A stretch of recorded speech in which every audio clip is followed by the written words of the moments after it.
Assalamualaikum warahmatullahi wabarakatuh.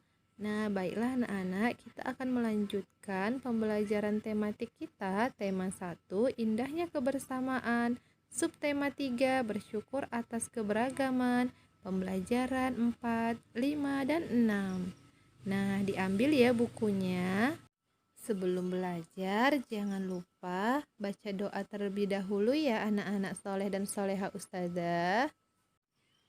Meskipun Siti dan teman-temannya berasal dari daerah yang berbeda, mereka tetap bekerja sama membantu sesama. Akhir-akhir ini, Bu Mimin, penjual makanan di kantin SD Negeri 01 Nusantara, seringkali tampak sedih. Siti memberanikan diri bertanya kepada Bu Mimin tentang apa yang sedang terjadi kepadanya. Bu Mimin bercerita bahwa anaknya sedang sakit di rumah. Permasalahannya, Bu Mimin tidak dapat meninggalkan kantin sekolah. Ia membutuhkan biaya untuk membayar pengobatan anaknya dengan berjualan makanan. Siti pun menemui teman-temannya dan mengajak mereka berdiskusi untuk membantu memecahkan masalah Bu Mimin. Mereka memutuskan akan bekerja sama membantu Bu Mimin dengan menjaga kantin sekolah pada jam itu. Nah, dari cerita ini kita bisa mengambil kesimpulan bahwa mereka tetap saling bekerja sama dan saling membantu sesama. Nah, kita lanjut ya. Sigap membantu sesama. Nah, silahkan anak-anak membacanya ya.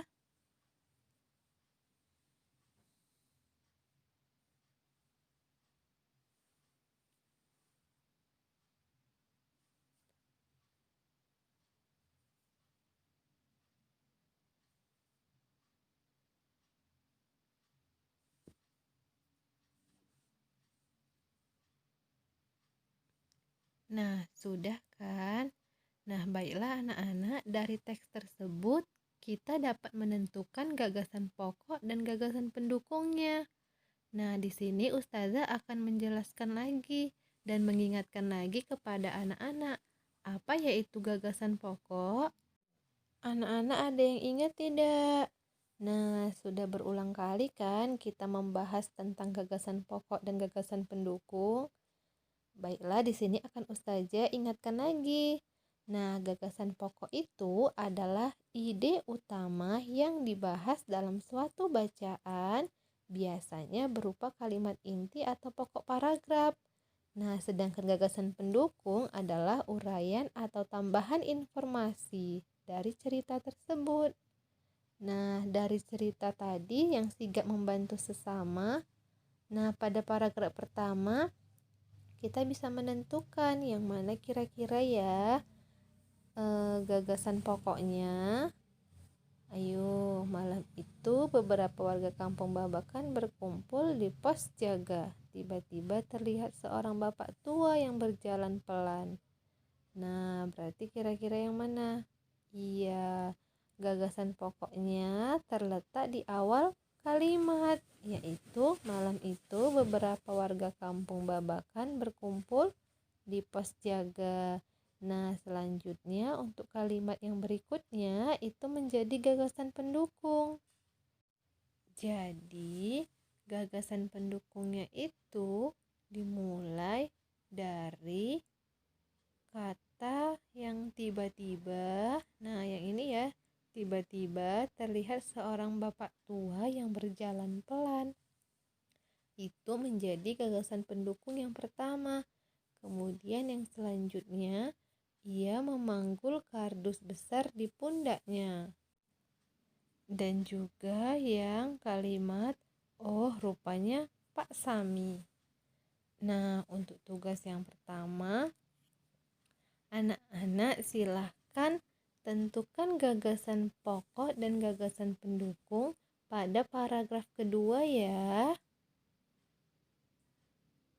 Kemudian pada paragraf ketiga, keempat, dan kelima. Nah, kemudian diisi ya di buku tematiknya. Oke. Nah, sekarang kita lanjut lagi ya.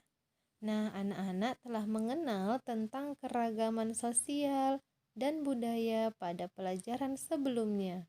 Sekarang, anak-anak akan menulis tentang keragaman sosial dan budaya yang ada di provinsimu. Nah, pakaian adat Jawa Timur disebut mantenan. Pakaian ini sering digunakan saat perkawinan di masyarakat Jawa Timur. Pada pakaian tersebut mencerminkan ketegasan dan kesederhanaan kebudayaan Jawa Timur. Model baju pria dan wanita memiliki warna dasar hitam dan terbuat dari bahan beledu. Selain itu, ada penutup kepala yang dipakai atau odeng. Nah, untuk tugas selanjutnya, anak-anak silahkan membuat keragaman dari provinsi kalian ya. Sebelum menulis, anak-anak dapat melakukan wawancara kepada masyarakat sekitar, misalnya teman, guru, dan orang tua.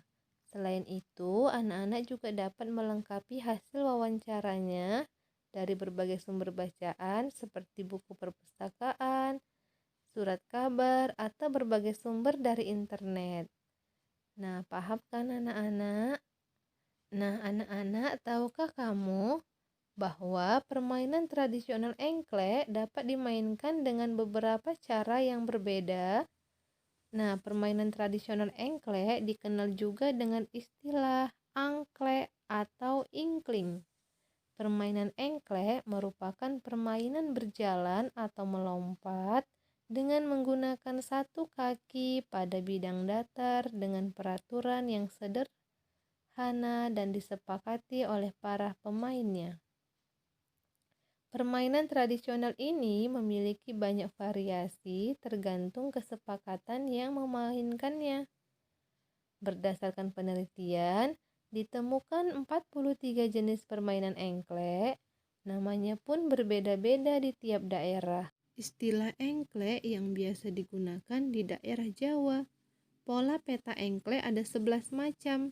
Yang biasa digunakan di Jawa jenis engklek ebrek dan engklek gunungan. Disebut apakah permainan engklek yang ada di lingkungan tempat tinggalmu? Nah, pasti di tempat kita juga sama kan nama engkleknya. Nah, salah satu alat yang digunakan dalam permainan engklek adalah gacuk. Nah, gacuk tersebut dilemparkan ke kotak-kotak tertentu pada kotak-kotak yang terdapat pada pola sesuai aturan bermain.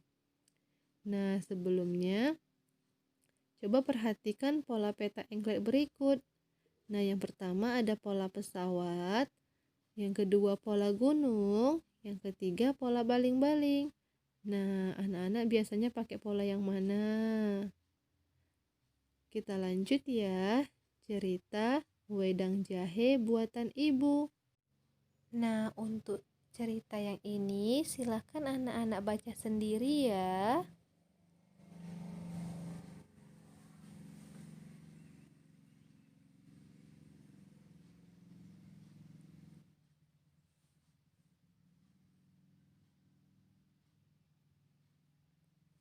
Nah, jika sudah, anak-anak bisa menentukan gagasan pokok dan gagasan pendukungnya. Kemudian, dari gagasan pokok dan gagasan pendukung tersebut, buatlah ringkasannya. Nah, coba Ustazah bantu dari paragraf pertama. Nah, kira-kira yang mana nih gagasan pokoknya? Yuk, coba dibaca lagi ya.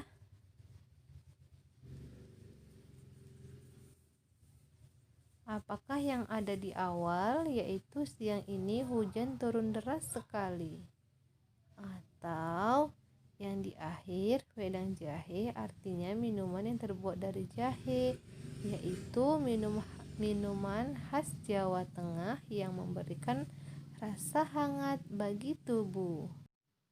Nah, anak-anak, untuk teks cerita wedang jahe buatan ibu ini, gagasan pokoknya tidak terlihat pada kalimat utama ataupun di kalimat terakhir. Nah, tetapi dia berada di tengah-tengah. Ayo, kira-kira yang mana ya? Apakah anak-anak ada yang bisa menjawabnya? Nah, biasanya gagasan pokok itu mencakup dari judulnya juga. Nah, kira-kira dari judulnya kita bisa nampak kan? Iya, nah yang di garis merah ini adalah gagasan pokoknya, yaitu ibu membuat wedang jahe untuk Udin. Iya. Nah, lalu untuk membuat ringkasannya yaitu Udin sakit karena kehujanan dan ibunya Udin membuatkan wedang jahe agar Udin cepat pulih. Nah, untuk tugas anak-anak yang selanjutnya, pada paragraf kedua cerita yang selanjutnya, silahkan anak-anak baca, kemudian tentukan gagasan pokok dan ringkasannya ya. Nah, Tuhan Yang Maha Esa menganugerahi kita keragaman, yaitu keragaman suku, agama, sosial, dan budaya, hingga makanan tradisional.